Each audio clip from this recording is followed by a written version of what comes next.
안녕하세요. 강화기독국제학교의 교장 임정옥 목사입니다. 레위기 10장 1절에서 2절 말씀은 이렇게 기록되어져 있습니다. 아론의 아들 나답과 아비후가 각기 향료를 가져다가 담아 여호와 앞에 분향하였더니 불이 여호와 앞에서 나와 그들을 삼키매 그들이 여호와 앞에서 죽은지라. 이 사건은 그들이 여호와 앞에서 제물과 향을 태울 때에 각각 사용해야 하는 불, 즉 제단에서 나오는 불을 취하는 대신에 다른 용도로 사용되었던 불을 사용하였거나 명백히 금지된 다른 향을 사용한 일입니다. 또한 분향은 한 번에 한 제사장만 해야 함에도 불구하고 두 사람이 함께 간 것입니다. 그들은 경솔하게 분향했고 여호와의 영광이 임할 때에 경외감도 갖추지 못한 듯합니다. 이 사건 후로 술을 금하는 율법이 주어지는데 8절로 미루어 보아서 이들은 화목제물과 전제를 즐겼으므로 술로 인해 자신들을 통제할 수 없었는지도 모릅니다. 어찌됐든 간에 모세의 상세한 지시가 내려졌지만 이것을 묵살했다는 것입니다. 이 사건의 가장 중요한 것은 하나님의 율법을 어겼다는 것이며 이것은 여호와 하나님에 대한 불순종의 행위였습니다. 또한 제사장만이 할 수 있는 하나님의 신성한 섬김을 저버린 신성모독이었습니다. 어쩌면 그들의 죽음은 당연한 결과로 보여집니다. 그런데 지금의 시대 또한 나답과 아비후 같은 제사장들이 없는가 하는 문제입니다. 목회자들은 사역의 현장에서 다음과 같은 일들을 보게 되고 맞닥뜨리게 됩니다.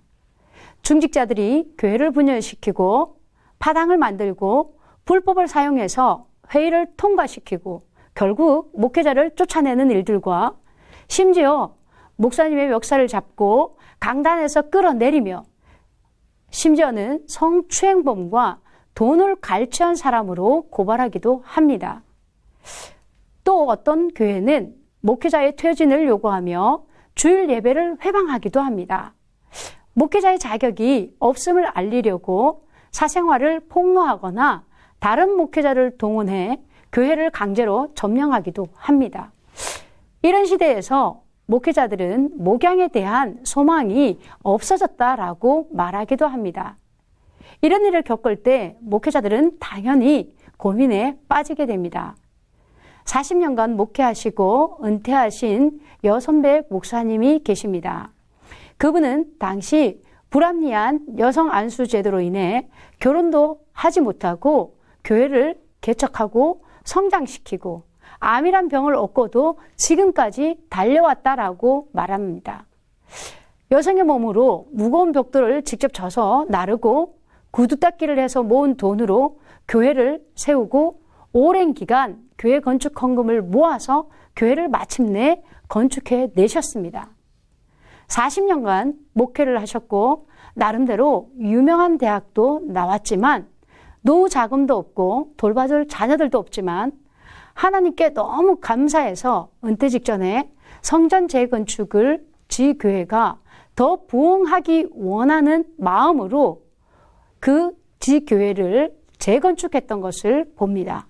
그러면서 그분이 흘리시는 그 뜨거운 눈물을 아직도 기억하게 됩니다.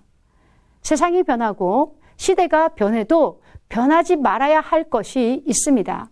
바로 목양 일념입니다. 쉽게 설명하자면 목회자 정신, 성도의 정신입니다. 모든 게 변화하는 세상 가운데서도 반드시 지켜야 하며 고수해야 할 일들이 있다면 그것은 바로 우리의 믿음입니다. 이 믿음은 우리 주 예수 그리스도로 말미암는 것이며 절대적으로 그분의 명령에 순종하는 것입니다. 그러므로 다른 불은 안 됩니다. 시대에 뒤떨어지게 보이고 각종 신학의 주류가 바뀌고 수많은 신학자들이 새로운 견해를 내어놓는다고 해도 말씀은 말씀으로서 지켜져야만 합니다. 말씀은 곧 하나님이시고 말씀 대신 예수 그리스도를 잊지 말아야 한다는 것입니다. 우리를 당혹해 하는 어떤 일이 벌어져도 우리는 다른 불을 들여서는 안 됩니다. 이것은 우리 신앙의 양심이기보다 하나님의 주권을 먼저 인정하는 것입니다. 그분이 지금도 살아계시고 우리에게 말씀하고 계신다면 우리는 그분이 말씀하셨던 불을 율례와 규례대로 행해야만 하는 것입니다. 목회자로서 치욕스러운 순간을 겪는 것도 있습니다. 그러나 잊지 말아야 됩니다. 다른 불은 안 됩니다. 예수 그리스도 그분의 것이어야만 합니다. 예수 그리스도의 보혈이어야만 합니다. 예수 그리스도 그분의 십자가여야만 합니다.